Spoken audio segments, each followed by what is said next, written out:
The Bible prophesies that a sinister figure will emerge when the end times approach. This evil being will be known as the Antichrist.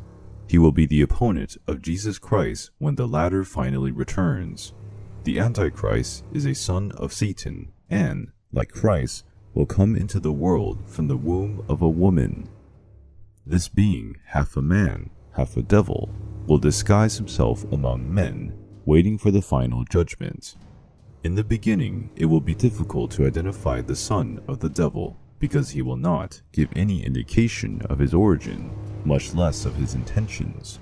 His strength will become even greater when men believe less in the forces of Satan. After all, when God says in the Exodus, "I am who I am," the Antichrist says, "I am who I am not." To find the Antichrist among men, based on signs of evil, will be a fruitless search. After all, the son of Satan is capable of the greatest acts of benevolence, only to disguise his ultimate goal, to ruin the work of the Creator.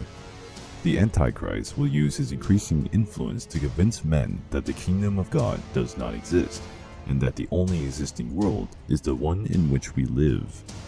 By denying the existence of heaven, he will convince those who do not have genuine faith in the Creator that hell does not exist either.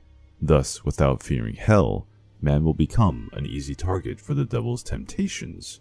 The Antichrist will become stronger and more influential as the final judgment approaches. He will become an important public figure, and his words will win millions of souls for the ranks of Satan. The son of Satan will proclaim the right to absolute freedom, because by denying heaven and hell, the idea of good and evil will also be ruined. Then everything will be allowed. All the values preached in the Bible will be denied and considered dogmas of a corrupted church, which, with its shackles, makes man's development impossible. The Antichrist will have impressive qualities. He will be an intellectual genius with great oratory skills, and his political ability will make him an unprecedented politician. A new religion will be born under the command of the Antichrist. This new creed will deny Jesus as the Messiah. The Antichrist will declare himself to be the true and only Messiah.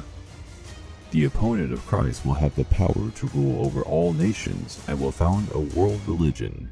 Some say that the influence of the devil will reach the throne of St. Peter in Rome. The church itself will be used to destroy the true faith.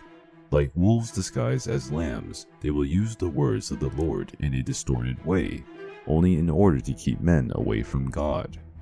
The Antichrist will use tricks in the form of miracles to take the place that belongs to Christ. He will mark people with the number of the beast, 666. When the son of perdition reaches the height of his power, and many have already accepted his will, Jesus will finally return to save the souls of those who have not yet yielded to the temptation of Satan, and the end of time will begin. The epithet of Antichrist has already been applied to various historical figures, such as Nero, Napoleon, Hitler. Luther, one of the leaders of the Protestant Reformation, infuriated by the directions of the Catholic Church, said that the Pope was working against Christ, which would make him an Antichrist. The statement still echoes among some followers of Protestant doctrines who believe that the Antichrist will emerge in the form of one of St. Peter's successors.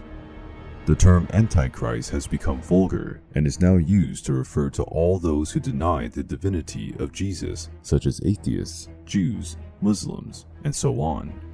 But, according to tradition, the true Antichrist will emerge where he is least expected, and by the time his true identity is revealed, it will be too late.